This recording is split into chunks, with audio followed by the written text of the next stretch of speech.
सुनीति महारानी हर पल हर क्षण महाराज उत्तानपाद का ख्याल रखती थी। पहले सुबह उठ करके पति के शुभ दर्शन करना, क्षणों का चंडाव्रत लेना, है ना, हर पल हर क्षण उनका ख्याल रखती थी। लेकिन सब कुछ है, सब कुछ होते हुए भी कुछ नहीं है। कुछ नहीं का मतलब, कुछ नहीं का मतलब कोई संतान नहीं है।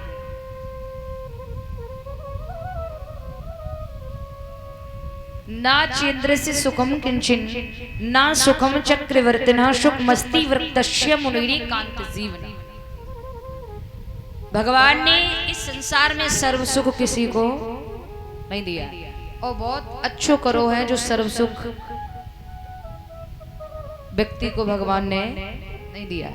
अगर परमात्मा व्यक्ति को सर्व सुख दे देता तो आज का मानव अपने आप को ही भगवान कहने लगता, मैं ही सब कुछ हूं। अरे थोड़ा बहुत दुखी है तो वो थोड़ा बहुत नाम तो ले लेता है? दुख में सुविरन सब करे और सुख में करे ना कोई, और जो सुख में सुविरन करो तो दुख कायो। जब व्यक्ति सुखी हो जाता है ना तो ये समझता है कि मैं ही सब कुछ हूं, और थोड़ा सा भगवान ने झटका लगाया, कोई कष्ट दिए, तैसे कहते अरे परमात्मा अब तू ही है, कहते हैं नहीं। हाँ, महारानी सुनीति ने दासी के द्वारा महाराज को बुलवाया और कहा है कि श्रीमान आप सारे दिन दरबार में रहते हैं, आपने ख्याल नहीं किया कि आप पर मुझ पर चौथा बनाने वाला है और घर में कोई संतान नहीं है।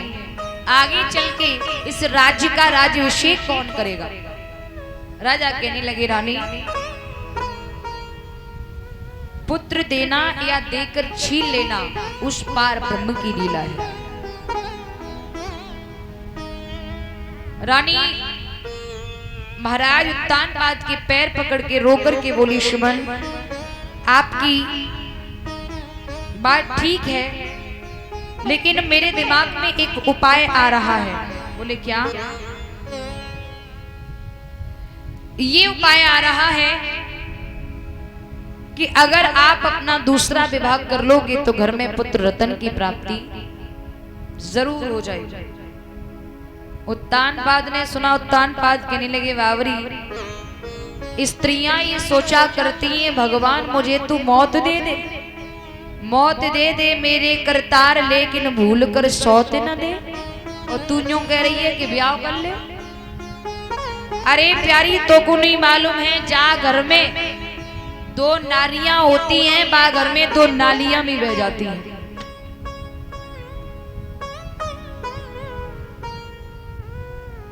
है मौत बुरी लेकिन अच्छी। उत्तानपाद कह रहे हैं रानी से, है मौत बुरी लेकिन अच्छी, एक ही बार वह आती है, मौत से सौत हर तरह बुरी, छाती दिन रात चलाती है। इसलिए तुम मेरा दूसरा विवाह ना करो। सौत चून की बुरी जहर की छुरी, मान ले प्यारी तो आवत दिए निकाल करे तेरी ख्वारी, दूसरा विवाह ना कर पाओ। अच्छा, ये कहावत कही है कि सौत चून की बुरी होवे, ये कहावत कहां से चली है मालूम हो गए? नहीं मालूम। एक किसान था महाराज, उस किसान के दो विवाह हुए। जब उस किसान के दो विवाह हुए, बड़ी वाली जो थी ना बड़ी अच्छे आचरण की थी, अच्छे स्वभाव की थी, लेकिन जो दूसरी आई छोटी वाली वो बड़ी चंचल कर्कशा स्वभाव की थी। एक दिन की बात क्या हुआ, किसान चारपाई पर लेटा था, एक पत्नी सर दबा रही, छोटी वाली सर दबा रही और बड़ी वाली पति के पैर दबा रही। अब छोटी वाली सर तो दबा रही लेकिन बड़ी वाली पैर दबा रही, तो भाई अंदर ही अंदर ईर्ष्या है रही, जलन है रही। तो बाप ना रुको, वो बोलिए हमारे पिया के पैर छोड़। दूसरी बोली, बहना पिया तेरे हैं तो पिया मेरे भी, अधिकार दोनों का बराबर है। दोनों में झगड़ा होने लगा। किसान ने देखा अरे ये तो बहुत गलत हो रहा है। किसान उठ के बैठ गया, बोला तुम लोग जब देखो तब झगड़ा करती रहती हो, घर में सलाह से नहीं रह जाता। आज हम तुम्हारा बंटवारा करते हैं। बोले कैसे? 2 महीने अगर छोटी वाली तू मेरे पास रहेगी तो 2 महीने बड़ी वाली तू अपने बाप के यहाँ जा, और 2 महीने तू रह करके आएगी तो छोटी वाली 2 महीने के लिए अपने बाप के यहाँ जाएगी। ये बंटवारा कर दिया। बोले ठीक है। अब छोटी वाली बड़ी कर्कशा स्वभाव की बोली हम बिल्कुल ना जाए, हम तो यहीं रहे ना जा। बड़ी वाली थोड़ी समझदार थी, माने कि कोई बात नहीं महाराज, अब छोटी वाली ना जा रही तो हमें ही भेज दे। अब बड़ी वाली जो थी वो अपने बाप के यहाँ चली गई। अब छोटी वाली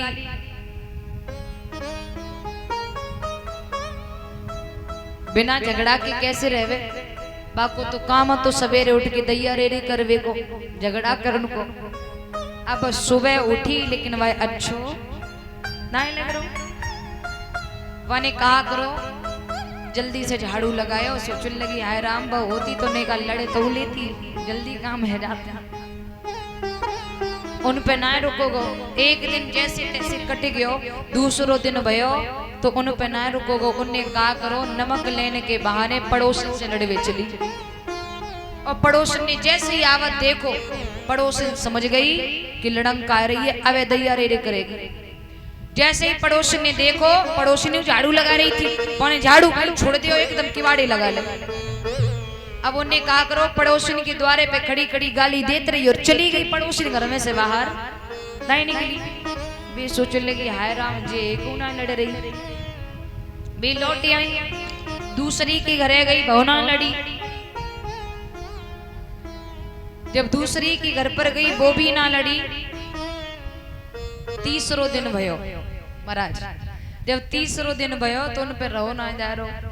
उनने सवेरे उठ के किसान ने कहा करो हाल उठाओ, वो तो खेत पे चलोगे। और वहां ने कहा करो सोचने लगी दिन कैसी कैसी कहा हुए है, अच्छो ना लगत है।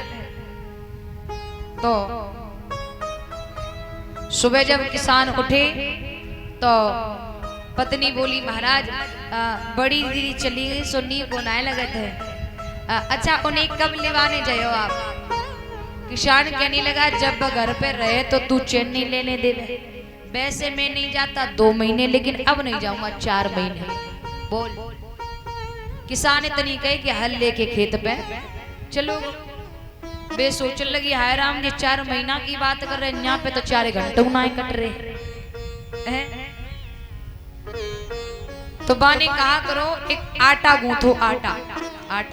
आटा गूंथ के और आटा की नोकल सौत बनाई ली। जैसे आपने देखा होगा वो आपके यहाँ का कहे मिट्टी की जो बनाई जावे सिमरा सिमरिया, आपके यहाँ का कहे मिट्टी की माताएं मैंने खिलती है कि नहीं? आपके यहाँ क्या कहते हैं उसे? नोता नोतिया कहते होंगे शायद। हमारे यहाँ सिमरा सिमरिया बोले। तो वैसे ही मैंने कहा करो मिट्टी की वो आटा गूंथ के नोकल सौत बनाई ली। और नोकल सौत बनाई और बस सौत की आंखें जो होती वो नमक की कंकड़ी की, नमक की जो नमक सजा वाला आता है ना, वही नमक की कंकड़ी की बाकी आंखें बनाए ली। और नोकल सौते बनाए कि 4 पाई पे लिटाए दी और ऊपर से ले आप उड़ाए दो। और बोली हाँ सुनती हूँ, मैं जा रही हूँ झाड़ू लगाए हुए। थोड़ी देर बाद उठ के चुपचाप बर्तन साफ कर लियो, बता देती हूँ। इतनी कह के वो झाड़ू लगाए हुए लग गई। अब धीमे धीमे बाने झाड़ू भी लगायो, थोड़ो रह गयो। अच्छा महारानी अभी लेटी है, अरे उठ जा, मैंने झाड़ू लगा लिया, तू बर्तन साफ कर ले। पति महाराज के लिए खेतों पर भोजन ले जाना है। अब भैया ओरिजिनल होए तब तो उठ के बैठे, तो नो कल है। अब्बा ने झाड़ू लगा लिया। अच्छा महारानी लेटी है, चलो कोई नहीं, हम बर्तन साफ कर रहे हैं, चुपचाप आटा गूंथ लेना खाना बनाने के लिए। अब्बा ने धीमे धीमे बर्तन साफ करे। बर्तन साफ करने के बाद बोली अच्छा अभी नहीं उठी, बहुत बड़ी महारानी बन रही है अभी भी नहीं उठी, रुक जा रुक जा। बा ने गुस्सा में आए कि कहा करो चूल्हे में आंच करी और बोली जब तक नकटी सौत को जब तक हमें जराए ना दिए मान ना दिए तब तक मुझे चैन ना पड़े हुए। बहुत बड़ी आजादिन है गई है, मालकिन बनी लेटी है आराम से। इतनी कह के चूल्हे में आंच करके मैंने कहा करो भाई आटा वाली नोकल सौत उठाई और आगे में रख दी, चूल्हे में रख दी, आंच जल रही थी और वह बैठ के देखने लगी, कहने लगी जब तक जले के राख ना है जाए सौत लिया तब तक मुझे चैन।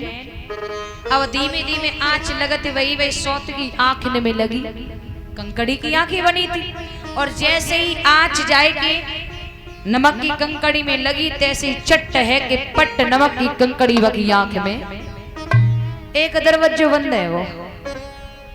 तभी से कहा है कि सौत तो चून की भी बुरी हुआ करती है। बोलिए गोविंद भगवान की।